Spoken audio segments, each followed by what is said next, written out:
আসসালামু আলাইকুম এভরিওয়ান, আপনারা সবাই কেমন আছেন? আমরা অনেক ভালো আছি। তাই তো আজ যাচ্ছি সব পরিবারের সবাইকে নিয়ে একটু বেড়াতে। দূরে কোথাও যাব না, এই বাসার কাছেই কোথায় যাব আপনারা পুরোটা দেখতে চাইলে আমাদের ভিডিওর এন্ড পর্যন্ত দেখবেন অবশ্যই প্লিজ। আমরা বাসা থেকে বের হয়ে গেলাম। এখন আমরা এখানে সামনে একটু হেঁটে যেতে হবে, রাস্তাটা নষ্ট, তাই আমরা সামনে উঠে রিকশায় উঠবো। এই জন্য এইটুকু হেঁটে যাচ্ছি। আমার ছেলে আর মেয়ে তো খুব খুশি, ওদেরকে বেড়াতে নিয়ে যাব। তাই তো আমরা রিকশায় উঠে আপনাদের সাথে আবার দেখা করছি। ওকে,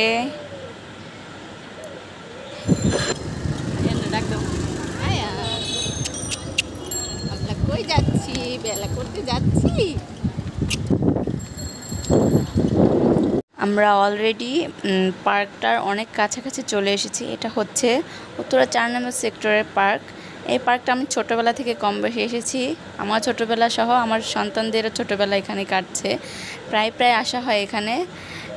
এখানে ভালো ভালো মানে বাচ্চাদের খুব ভালো ভালো রাইড আছে খেলার জন্য। বিকেলে ওপেন হয়, আবার সন্ধ্যার মধ্যেই ক্লোজ করে দেয়। সো কোন রাইডে উঠে আমার আদিবা আর আয়ান সেটা দেখবার জন্য অবশ্যই ফুল ভিডিওটা দেখবেন প্লিজ। অ্যান্ড ভিডিওটা ভালো লাগলে অবশ্যই লাইক, কমেন্ট অ্যান্ড সাবস্ক্রাইব করতে ভুলবেন না প্লিজ। অ্যান্ড এই তো আমরা ঢুকে গিয়েছি। তো এই পাশ দিয়ে ঢুকতে চাচ্ছিলাম, দারোয়ানরা বলছিল না এই ওয়ান ওয়ে, এই পাশ দিয়ে যেতে হবে। তাই আবার ব্যাক করে পেছনে ঘুরে যাচ্ছি। আর আজ গিয়ে দেখি এত ভিড়, মানে ঈদের পরের ছুটিতে মানে সবাই টুকটাক বেড়াতে গিয়েছে। ঢুকে আমি গিয়ে জাস্ট অবাক, এত মানুষ। এই ফার্স্ট টাইম আমি এত মানুষ দেখলাম এই পার্কটায়। তো যাই হোক, দেখি কোনো রাইডে আমার বাচ্চারা কি সিরিয়াল পায় কি না তা খুঁজতেছিলাম। যে কোনো একটা রাইডে একটু হলেও বাচ্চাদের উঠাতে হবে, কারণ এসে যদি এখানে রাইডে না উঠতে পারি তাহলে কেমন লাগে বলুন। ফাইনালি এখানে আমার আদিবা সিরিয়াল পেয়েছে। এই তো সে শুরু করেছে তার খেলাধুলা। সে তো অনেক হ্যাপি এবং সে পোস্টও দিচ্ছে ক্যামেরা দেখে দেখে যে দেখেন আমি খেলছি। আচ্ছা যাই হোক, ওর পরে ওর ভাইয়ে উঠবে। ও আয়ানেরটা দেখবার জন্য হলেও প্লিজ ফুল ভিডিওটা দেখবেন। আর এখানে অনেক বাচ্চারা ছিল, তাদেরকে দেখে আদিবা প্লাস আয়ান বেশি এক্সাইটেড এবং খুব খুশি হয়েছিল যে একসাথে এতগুলো মানুষ একসাথে হলো। প্লাস আবার অনেকগুলো খেলার জায়গা, বাচ্চাগুলো অনেক বাচ্চা ছিল। দেখে মানে সব বাচ্চারাই সবাইকে দেখে খুব খুশি হচ্ছিল যে না, এমনি তো সবাই জানেনি ঢাকা শহরে 4 দেওয়ালের মাঝে থাকে, তাই একটু খোলামেলা পেলে কার না ভালো লাগে, সেটা হোক বড় মানুষ বা ছোট মানুষ।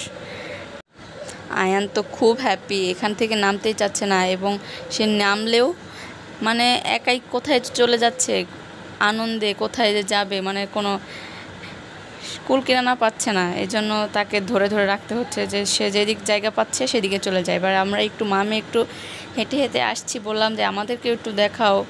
আর তারপর এখানে আমরা আরও রাইড ঘুরতে হলে অবশ্যই সিরিয়াল দিতে হবে, তাই আবার যে অ্যাগেন অন্য কোনো রাইড পাই কিনা সেজন্য যে খোঁজ খবর নিতে হবে, বা সিরিয়ালও দাঁড়াতে হতে পারে। সো দেখি কোন রাইডটায় আবার উঠতে পারে। এই জন্য আমরা ঘুরছিলাম, এত মানুষ চারপাশে। ফাইনালি একটু সম্ভবত আমরা এখন একটু দোলনাতে পারবো, কারণ ওইখানে একটু সিরিয়াল 2-3টা ম্যাচ আছে। ট্রাই করবো আদিবাকে যে কোনোভাবে উঠিয়ে দেওয়ার। ও আবার দোলনাটা খুব পছন্দ করে। এই ফাইনালি ও উঠেও গেছে। ও কিন্তু অনেক হ্যাপি, বাট ওর সাথে একটা ছোট ভাই আছে তো একটু আনকমফোর্টেবল। কিন্তু আবার একা খেলতে গেলেও তো অনেক সিরিয়াল হয়ে যাবে, এই জন্য সবাই 2জন করেই খাচ্ছিল দোলনাটা।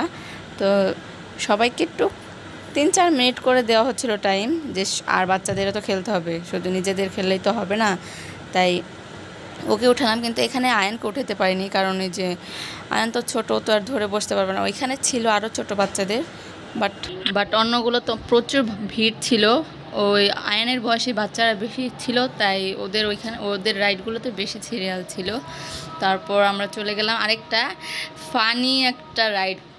এই রাইডটাতে উঠে আদিবার অবস্থা একদম কাহিল, মানে ধরে বসতেও পারছে না, আবার পড়েও যাচ্ছে না, কিন্তু কেমন হলেও বাট এনজয় করছিল সব বাচ্চারা। এটাতে তো আদিবা উঠেছিল, পাশাপাশি আয়ানও উঠেছিল। আর আয়ান উঠে যে কী করেছে সেটা আপনারা নিজের চোখেই দেখুন। ওর কর্মকাণ্ড দেখলে মনে হয় ও অনেক বছরের এক্সপিরিয়েন্সড।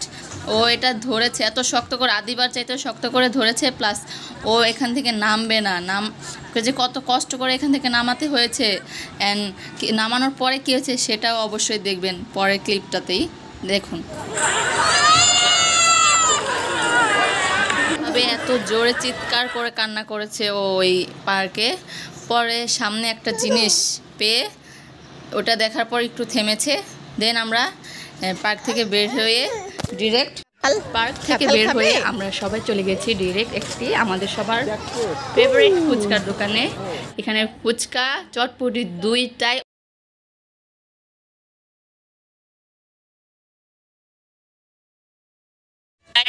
খুব টেস্টি হয়, এই জন্য আমার তো ফেভারিটই ফুচকা, এবং আদিবারও আমার সাথে সাথে ও দেখেন কত মজা করে খাচ্ছিল, অ্যান্ড আমিও খাচ্ছিলাম, খুব ভালো লাগছিল।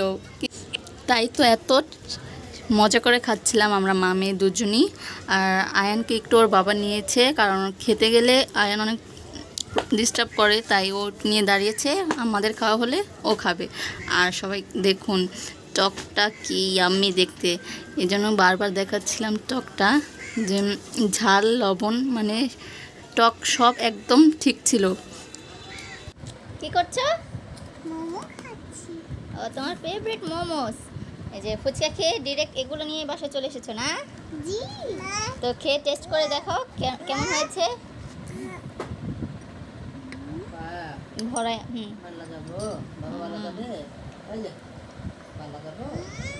আগে খাইয়ে নাও। আমি একটু ট্রাই করছি একটা।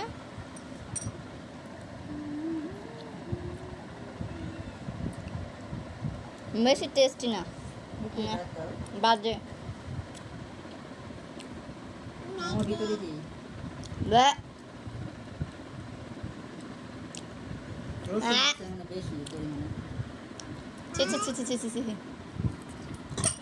চাট নেই তোমার শুট, তোমার চেঁচে পিঠা খাবার এটা না, নেক নেক একটা নেক।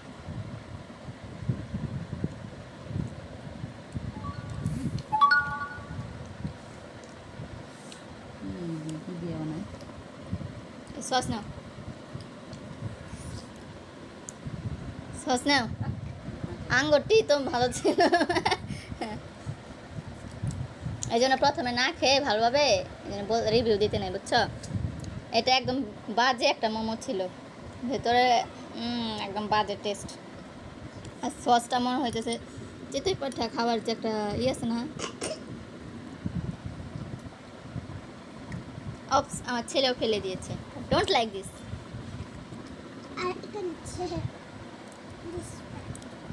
ব্যাড ব্যাড বলে আবার খাচ্ছ কেন? পাপা কি খাচ্ছে? ইয়ামি খাচ্ছে, ইয়ামি ইয়ামি। এই যে এইটুকু ফলাই দিয়া খাও।